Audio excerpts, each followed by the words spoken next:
And good morning to you, 9:43 a.m., depending on when you're watching this back on your end. Happy Tuesday, everybody. Hold on one second. Got a spammer right out of the gate. Right out of the gate. I get a spammer. All right. Got it taken care of. Got it. Good. All right. Good morning. How is everyone on this Tuesday? Did you have a good weekend? Are you still tired from the weekend? Ready for the next one?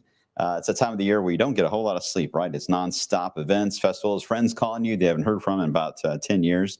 They're like, hey, let's go to do this and do that in this haunted house. And yeah, it's always a fun time of year. So not much rest there for the weary, that is for sure. Hello, Angie. Good morning. You're way down there in Panama City Beach right now. Wow. All right. Well, I'll try not to let this sound too bad for you, our outlook here, but I'm glad you're having fun down in Florida. Hello to MJ. Good morning.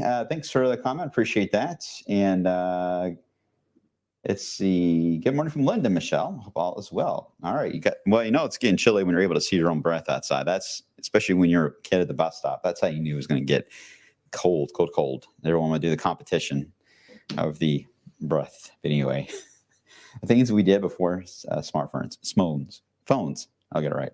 All right, let's get into the outlook, which is going to feature the warming trend coming our way, and then, of course, the storm system for Friday and what will happen after, which I really think what is going to take place after the storm is a little more of a headline or impactful weather period than the lead portion here of the system will be. So keep that in mind as I'm about to explain that in a little more detail.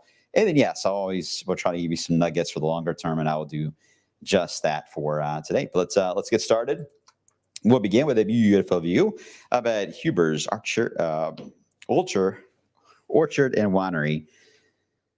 I don't know what is wrong with me today. I'm making up words every other sentence or so. So catch me if I end up saying rain, I really mean snow, which is going to be 99% of the time that I say rain, I really mean snow. All right. So you guys can just, as I talk, just substitute snow everywhere, say rain, and you get the idea. It's quiet there, Huber's. It's so early. Things will change, though. It won't be as busy because of fall break that we had last week. A lot of kids were up there. This week, I think it's going to be a little more staggered. But these are the kind of days you really want to go if you're off work, because the weekend crowd is pretty intense. That in itself is an experience to witness, is the weekend crowd at Huber's. But if you really want to avoid all that, try to get up there during the week. Okay, enough of the pumpkin talk. The nice and clear skies this morning. We had some chilly air this morning. I think I was down to about 41, 42 at the house. I haven't had any frost. I'm too close to the city for frost, but some of you may have had more patchy areas of frost this morning, so that's certainly possible. But you see, Angie, the struggle is real today. I'm on my second cup of coffee, trying to get my brain awake. Yeah, I felt like that big time yesterday. Had a lot of different things happen yesterday when I woke up that were just kind of like a snowball effect of the day. But today it's more just trying to focus. want to be outside. All right. A couple of things on the map to look at. One, low pressure, which actually was the leftovers of Philippe, the tropical storm that was in the Caribbean. Became a hybrid low pressure. Now it's just a general low pressure, but it's stuck up there into the Canadian provinces, very close to the northern side of the Great Lakes. And it's spinning motion where it is now. It's the reason why we're just staying cool. We're not warming up rapidly. Everything's kind of just status quo, cool nights, pleasant afternoons. So really, thank you, Philippe, for whatever version you are now. You're doing a great job of allowing us to have a nice little fall break ourselves for weather. But of course, we need to pay attention to what's going on to the south, and that is going to be the amount of moisture that is building across areas of the Gulf of Mexico. It's kind of a weird setup. You've got a tropical system about to become, I think, a low-wind hurricane near the Baja Peninsula. You got a tropical wave in the west coast of central coast there of Mexico. And then you have another tropical wave in the western Gulf of Mexico. But as soon as it gets a little higher in latitude, the wind shear moving across the northern Gulf right into Florida is pretty strong. So it's going to get ripped apart. But that's important from what I'm about to say here in a second on the system, because we also have a system moving into the Rockies. If you remember from watching the blog, what was it, last week? I almost said a year ago. It was last week at some point. We were talking about there would be a 1-2 ordeal with the system. We've got the low pressure in the Rockies, something going on in the tropics. Will they come together to form a much bigger system for the eastern seaboard or face, right? That would explain. We got to figure out that connection to the mall before we know exactly what it would mean weather-wise for us here into southern Indiana and central Kentucky. Well, now we're getting to the point where we do know that there are still two systems. There still will be the tropical wave. There still will be the Rocky system. What has changed in the past couple of days especially is the tropical wave portion of this in the Gulf, because the wind shear is strong there out of the northern Gulf, is going to get kicked. And it's going to move out across the peninsula of Florida rapidly. In the next 36 hours, it will be shoved right there all the way to the eastern seaboard. That leaves behind our Rockies, though, to where it basically has its own little free reign, if you will, to kind of wander into the Ohio Valley. Now, with a low pressure gone from the due south area, that does open the door up for moisture to try to get pulled into Kentucky, leading to some questions on storm severity, if that was to be the case. But I think with this particular one, it's moving too slow or too fast. Too slow initially, then it moves too fast. Once it gets into our area, then it slows again. So it's because it hits the accelerator at a point where it's crucial. The I-65 corridor to get moisture up it to allow for not only heavier rain or perhaps thunderstorms to develop. It just only passes that zone quickly and then it slows down.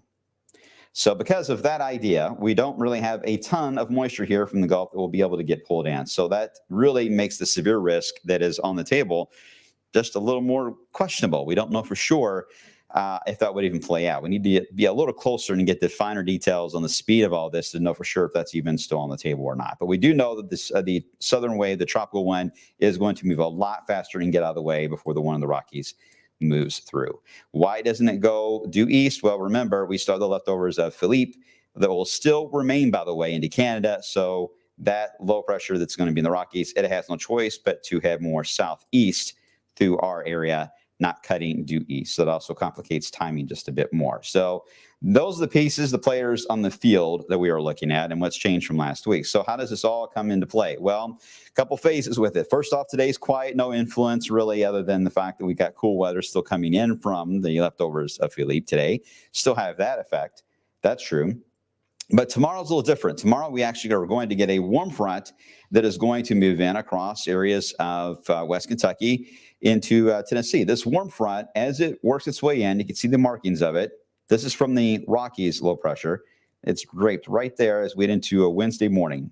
St. Louis down to about Bowling Green, Kentucky. It will keep moving, passing through, I would say, Louisville and much of wave country. I would say roughly around the 1 to 2 p.m. hour. It should pass through our area. And as soon as it does, the thermometer will respond and we will get temperatures to jump into the 70s as we head into tomorrow afternoon.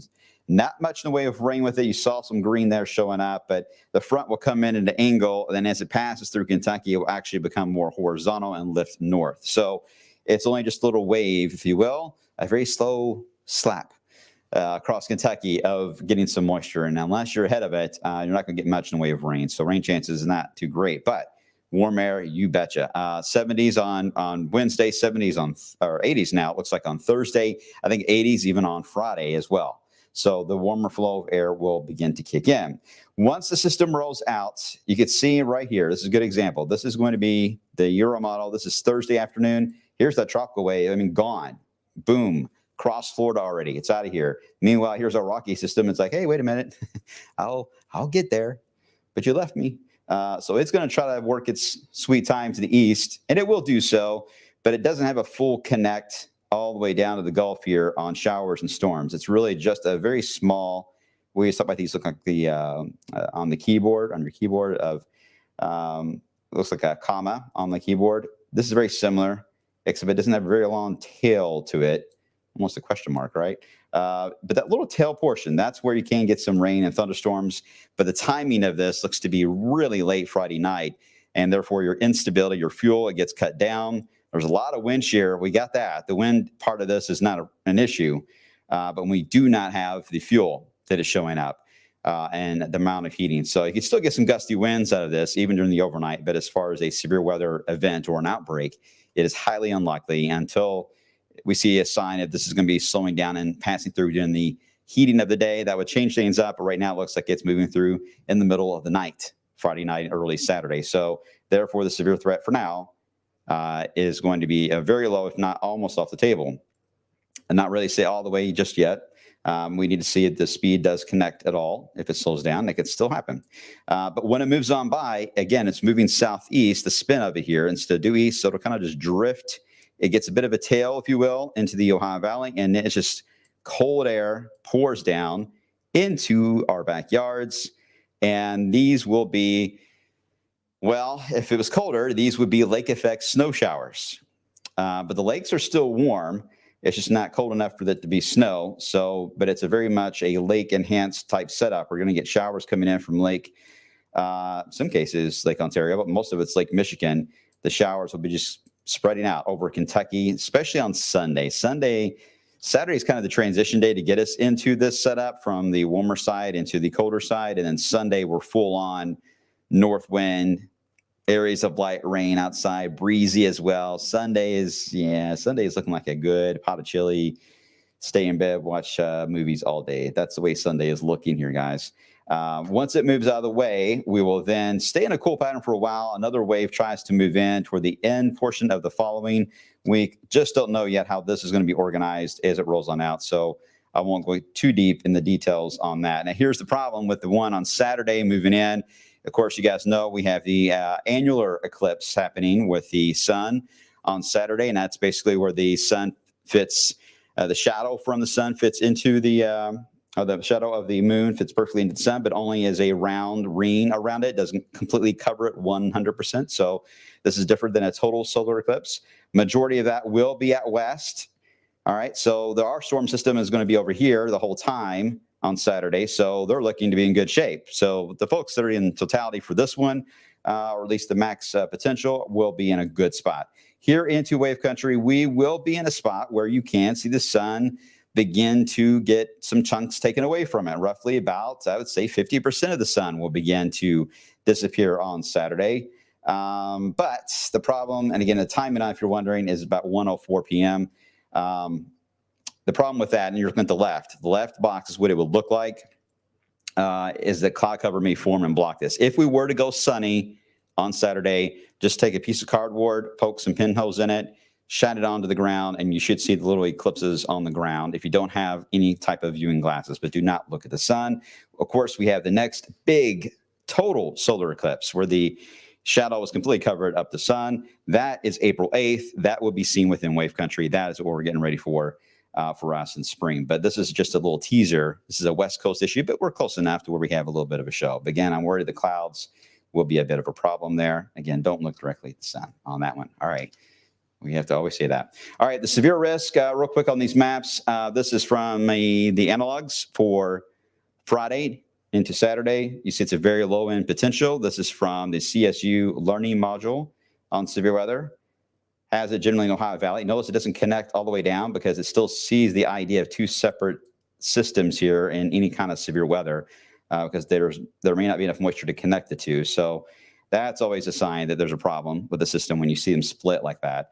But again, there could be some minor severe weather. Right now, my gut is there's going to be a marginal risk that's going to come out. I don't see a slight risk at this point, but I can see some marginal risk coming out for Friday for parts of the Ohio Valley, maybe here in Wave Country. I can't rule it out completely because the wind shear is pretty strong. And then looking ahead, this is mid-November. The new update from the Euro came out.